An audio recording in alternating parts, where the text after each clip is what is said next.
Welcome to Keep Canada Weird Remembers, a series that revisits strange times in Canada's strange past. Hello, listeners, and welcome back to the Nighttime Podcast's Keep Canada Weird series. Rather than featuring the week's weird news, in tonight's episode, Aaron and I are going to dust off the Keep Canada Weird time machine and travel back to one of the more memorable moments in Canadian history. This one's memorable for all the wrong reasons. Picture this. It's game night in a Newfoundland Junior Hockey League. The players are fired up, the crowd is buzzing, and the ice is ready for action. But standing among the fans is someone who isn't there to cheer. He's there to dominate the arena in a way most people's self-respect wouldn't allow. Corey Sims isn't a typical hockey fan. He was loud, relentless, and unapologetically brash. From taunting players and fans to heckling officials and scaring a few kids, Sims' behavior became so disruptive that one team went as far as to forfeit a playoff game just to avoid dealing with him. This whole story is a trip, and it's very uniquely Newfoundland. You want to join Aaron and I as we go back and check it out? If so, stick around, because in this episode, we're going to meet Corey Sims, also known as Newfoundland's infamous hockey heckler, and also known as one of Canada's biggest losers. Let's get into it. You know, if the hockey mobs can't handle me yelling and heckling at the rinks, I think they should stick to crosswords and knitting. And if the young men, I should say, can't handle a bit of heckling at the rink, they should stick to tiddlywinks and PlayStation. Okay, Jordan, it's 2025, and you and I have not time traveled in what feels like a dog's age. Mm-hmm.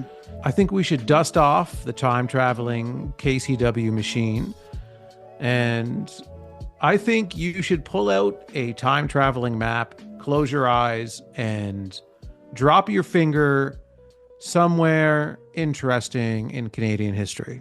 I got a good idea for us. Rather than just picking a date and a time, I'm going to pick a famous quote, and we're going to go back to a period in Canadian history where we can see this quote and its value put to the test. It's supposedly coined by Mark Twain, or it's attributed to him. It's sing like no one's listening, love like you've never been hurt, dance like no one's watching, and live like it's heaven on earth. You've heard that story, or that saying, right? Yeah, I've heard bits and pieces of it scattered amongst people's lips every now and then. Do you try to, embrace that in your life? Do you try to live like it's heaven on earth? Well, what is heaven? Let's start there, I think, with this. Actually, instead of getting that heavy, do you dance like no one's watching? When you dance, do you think are people watching? I prefer people watching me dance. I'm a really good dancer, and I have one of those poles in my living room. And to say you sing like no one's listening, that's not true either. You're a theatrical performer, and you sing on stage almost at any given opportunity. I like to sing, but I'm a much better dancer than I am a singer. I really, when I'm dancing, it's even though people are watching through the window of my living room, I like to pretend that I can't see them, and they really like that. You always enjoy that part too, where you do discover them and you're shocked, and then you act like you're upset. And then I close the curtains really quick, and I'm like, perverts, and I close the curtains. See you tomorrow night. Yeah, $5. Well, a lot of people try to embrace that saying within their lives, and yeah, maybe there's some benefit to living that way, to get the most out of life, to squeeze every last juice out of this lemon we call life. But it has a dark side. We only need to go back in time 10 years to Newfoundland to see the dark side of this story. I'm going to take you back 10 years to March of 2015, and we're going to look in on someone who sings like no one's listening and dances like no one's watching.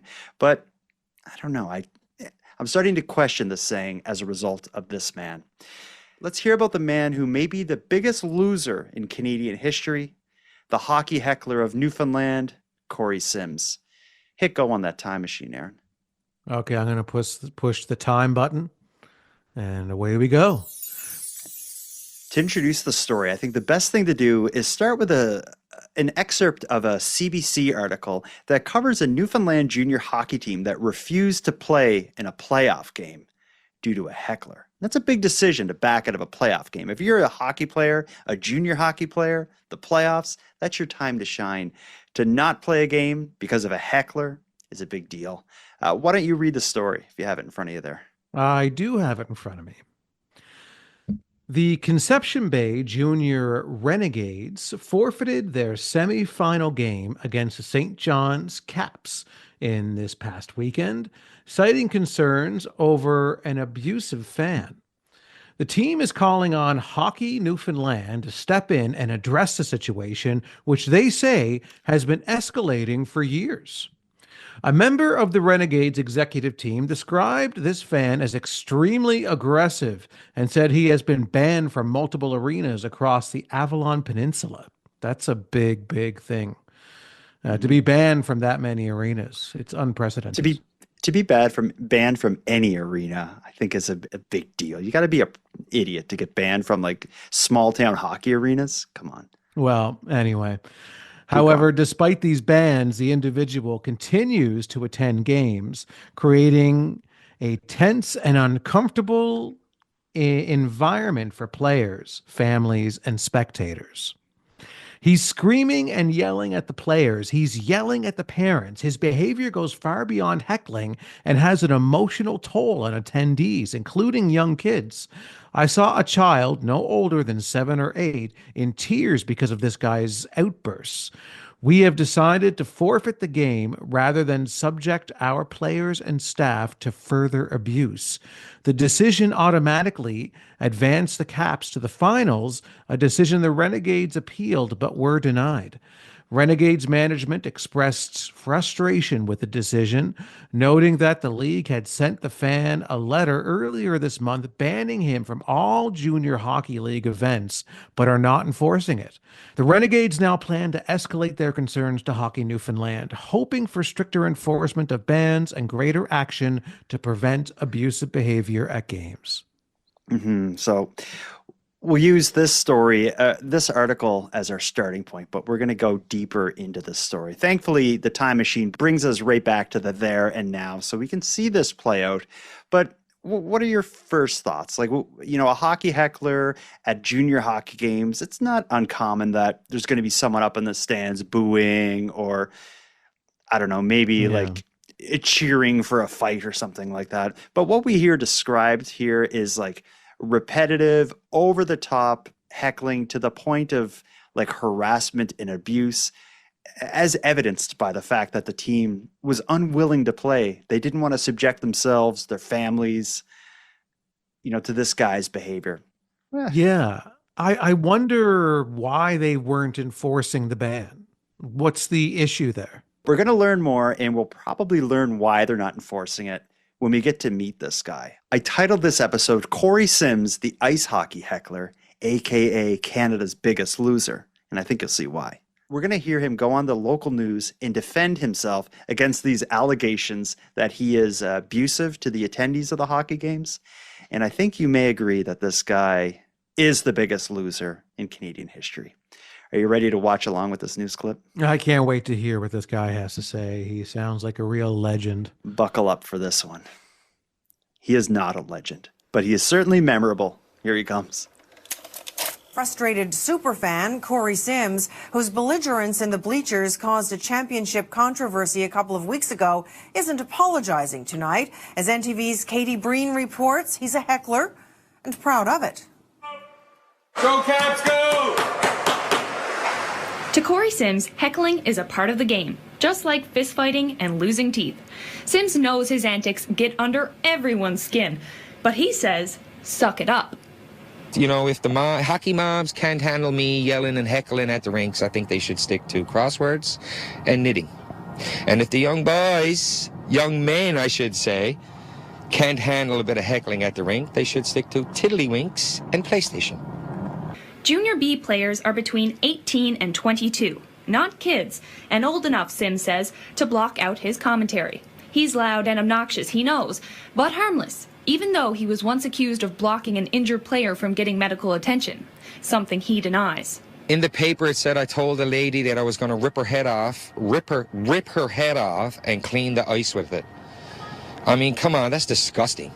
Besides that, I'm not a terrorist. That's like ISIS stuff. They use knives. She's like putting me out worse. Like I'm just going to rip her head off and wipe the ice with it. Come on. The league doesn't have the authority to ban people from rinks, so instead, they sent Sims a letter asking him not to come to any more games. When the Conception Bay Junior Renegades thought he wouldn't listen, they forfeited a game and maybe their chances at a championship. Twin Rink says they've gotten complaints about the Heckler Sims, but never from the Renegades hockey team. Sims has been banned from some rinks. Twin Rink says if he causes problems here, they'll toss him. I'm just a heckler. I'm that guy. I'm a local legend for heckling. I'll heckle ball hockey games. That's who I am. I'm a heckler. The league and hockey now met late last night and decided on a code of ethics. The plan now is to get the arenas on board so that protocol can be put in place for next year.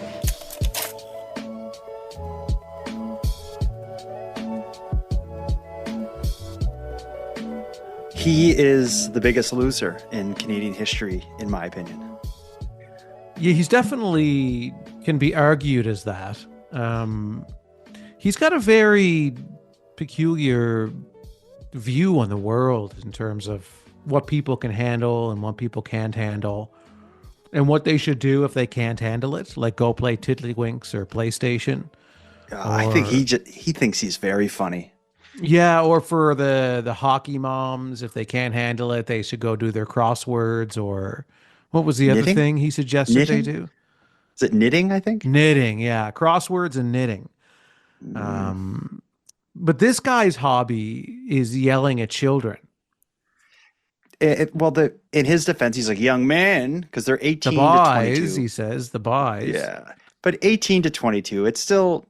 like they're not little kids, but it's still inappropriate. And it's more than just the player. But what happened to the 7 and 8-year-olds that forfeited? Like, weren't they victims of his heckling? Well, the team that forfeited was a junior team, which was like 18 to 22-year-olds. Okay.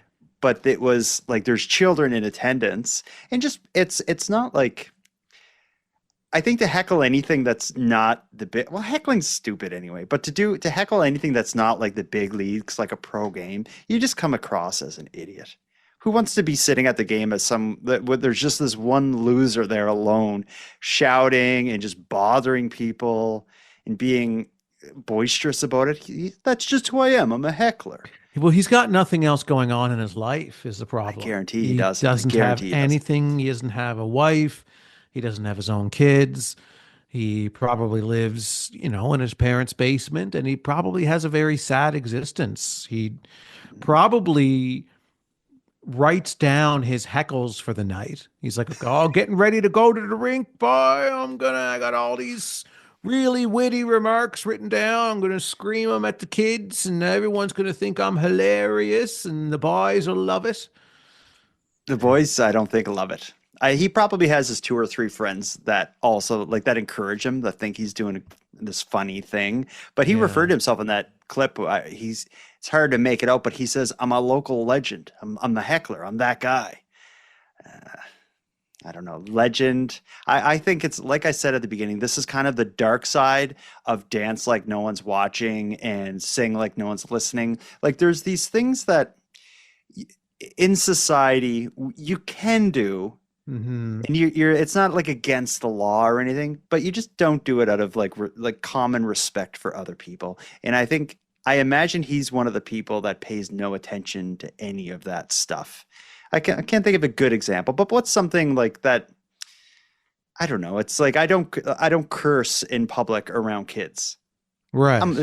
It's like I'm allowed to. There's nothing stopping me, but I just don't do it because I respect the world around me, I guess. Well, it's uncomfortable to be swearing and acting that way around children. Yeah, it's weird. You're a weird person.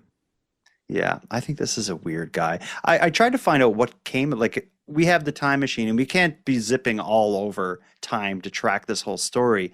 We're back in 2015 now, but I was unable to figure out what became of this. It seems that Corey Sims, the ice hockey heckler of Newfoundland, popped up in the news in this story, and then the whole thing just disappeared. So I don't know what became of Corey Sims. I don't think he moved on with his life. I mean, I imagine he got lost in the woods and starved to death is kind of how I Imagine his life playing out. I have a feeling he just got a job somewhere and obsessed with that. Because it seems like he'd be awful to work with, by the way. But it seems like he was just obsessed with this. Yeah. With this. Can you team. imagine if he was your supervisor at your job? Oh, heckling you, screaming, and Get those reports on me desk now, Bonaparte. The boys are gonna love it. no, I don't like this guy. Going to a hockey game. I've told this story in the show before, but there's when people think of like the people who aren't into sports or don't like hockey or the negative things they would imagine happening at a hockey game, it is all encompassed in the story of Corey Sims. Yeah. I imagine he fell down some stairs. Before this or later? After, yeah. I think before this, that would explain a lot. And after. Before and after, he's fallen downstairs. Before we hop back in the time machine to the present, I know this is an audio podcast and people won't be able to hear what we're doing, but do you want to give this guy the finger before we go? Eat that, Corey. That's the sound. That's the sound of a middle finger going up in your face, Corey. Okay. Next time we travel back in time, we'll try to find something more comfortable and enjoyable to witness. Nah, there's not a lot in the past. It's all very dark, very disturbing. It is. Well, wait till they see the present. You know what? Yeah, we're only back. We're only back 10 years. Imagine what Corey Sims thinks of 2025. Yeah, Corey Sims in 2025. Well, I mean, again, imagine him dealing with COVID. I guarantee there was a situation in that town where they're like, you got to wear a mask in here, Corey. And not saying whether I think masks are effective or any of this stuff. I just think regardless of all of that, just Corey him Sims trying to lost his follow mind. protocols. Yeah, public health protocols. He didn't dig it. No. All right, let's hop back in the time machine. I'm sick of this guy. We're out of here. I want to thank you for helping Aaron and I fulfill our mission to keep Canada weird. If you've got a news story from your area that you'd like to share with us, or have any thoughts or theories or opinions on anything we discussed tonight, we'd love to hear from you. You can contact us by using the voice recorder that can be found at nighttimepodcast.com/contact. Next, a big thanks goes out to Aaron for another great night, Nicole for the intro and outro voiceovers, and Monty Data for the outro version of O Canada. And then, of course, a sincere and massive thank you goes out to each and every one of you listening. Your support makes this show possible. And if you'd like to support the show even more, please consider a subscription to the premium feed, which can be found at nighttimepodcast.com/subscribe. The premium feed costs just a couple dollars a month, but that money will fund the creation of new episodes of the show, and it'll give you those episodes 2 days early, ad-free, and access to a back catalog of episodes. And even if you don't want to go premium, you can still support the show by sharing this episode on social media. It helps a lot too, and it's free. Your support is very much appreciated.